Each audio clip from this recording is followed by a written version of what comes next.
It's just not finished. But in me teaching this multicultural psychology course, one of the girls was talking about colorism, and then it reminded me of someone I had been with that really had this color issue and just what is it, like a bias or color struck? I don't know. They call it it's my choice, it's my preference. But there's a difference between your preference and what you're biased to, and a lot of men don't see that, and they don't recognize the difference. So Right. I got you. And then you've seen dark girls and light girls in those documentaries. I think that they're very relevant and also saddening. But either way, this is how I've been working on this last piece. Excuse me. And it's just going to trail off, so I'm just going to look up like, yeah, that's it. Thanks for the warning. I'm just going to walk away. Okay. All right. He told her he only dated light-skinned girls. And that he'd never be with anyone darker than her, as if her berry had dried up in the sun and her wine had aged past its prime. In that moment, she felt her beauty wasn't adequate. And the complexities of her insecurities grew a painful space in their relationship. Media paraded something that she could not help. And from that moment, she felt at a blink of a wandering eye, he'd leave her for the ultimate her.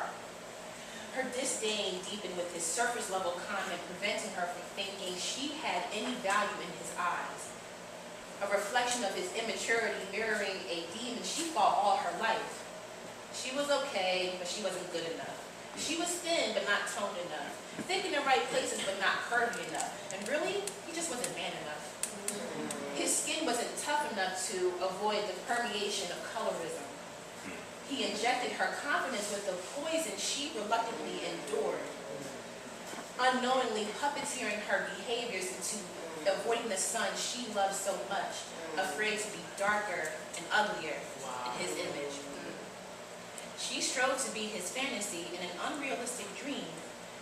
Irrational beliefs she bought into because she sought forever with him. Oh, how lost were they both. In a forest of sepia tones, his shades only accepting lightness which reflected the darkness of his soul. For him to be whole, he wanted his yin to resemble porcelain.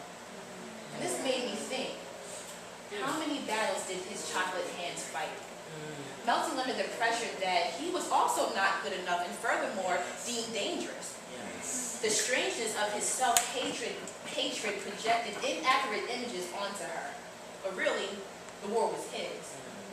The chatter about how dark men are perceived seemed to saturate his self-esteem, blend into his mentality, and aptly shape his navigations into a world primed to fear him. A world who formerly revered him to be stronger, faster, hardworking, and put on display as masses' new boy, toying with what value even is. So we bring it to present day. Hues confusing the inner core of identity, shades betraying each other as if a field or a house awaits a fate of nothingness full of servitude. The attitudes fighting for unearned privilege keep us shackled in an abyss of ignorance. We play right along. Hashtag team, this is how I was born, so it's you that I scorn, promoting what exactly? A hacked system of classism that shows how we started from the bottom physically and remain at the bottom mentally, and we're here, marveling our dark men and lamenting them all at the same time. The only if he were lighter, then he'd be cute, and other utterances making our ancestors shudder. But actually, it was them who started it, then departed from it on an underground railroad we are still resurfacing from. How come we can't just leave it alone? They won't let us. They fret our innate superiority, so they attempt to bludgeon us senseless with something we can't control, something we oil up to split past the slipness of undercurrents and hidden agendas, something other ethnicities gamble cancer for. Wow.